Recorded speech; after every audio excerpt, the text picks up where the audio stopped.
و مدینه رستم و سمیه بانوی همدانی.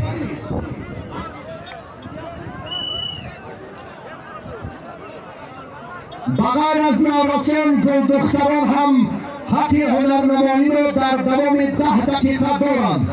خواهشمند که زودتر اینها را هم داوریشان هم معرفیشان از انجام دهیم و ترتیب درست میدانداری اعتبار دهید.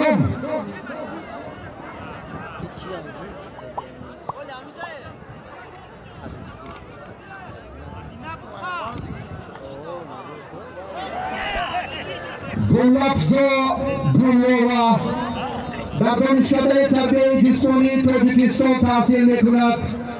ساکن شهر دوشنبه مهمان امروزم تو باشم خیر مقدم شهناز المطبع از این هم نماینده یک منطقه زیبای آوازگاری ورزش دانشجوی دانشکده تربیت جسمانی تاجیکستان.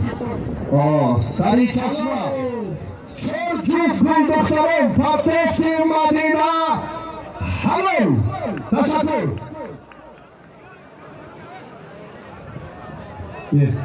این همجا را خفیف‌تر کنید. خواهشمند با ترتیب درست میدانداری سمندر بکاری.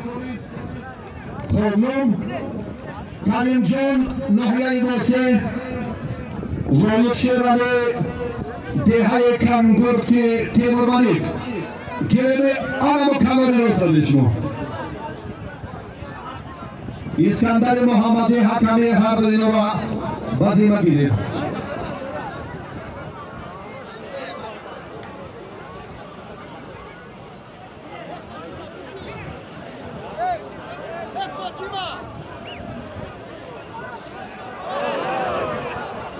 تشکر. یک زل است. چی شد؟ پرتو خانم همیشه دست رو بردارید نام موضوعه واسه کدوچی ای؟ هر دو تا کدوچی بی؟ خاینات کدوچی مولادا پرتوفت وای چی شد پورش؟ حالا تشکر شد. این جفتی دخترانم سری خانم داوری کرد.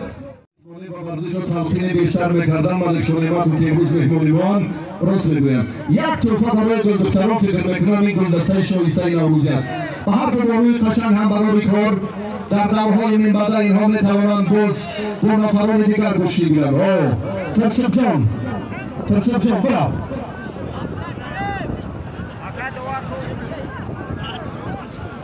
جفتی دیگر رو مالک شیرالی خودگودین خامون چند میدان مسابقات نوروزی به شما لایق شیرالی بودید. لایق شیرالی بیناری پهلوان تیمور ملیک پرتو چی بونه؟ ترسب جان نشد کارش.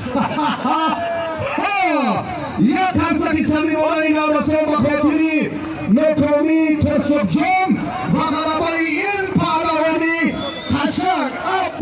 تشکر ابراهیم کلمه دیگر به تشکر پرتوفت مدینه قشنگی کدوچی حلال.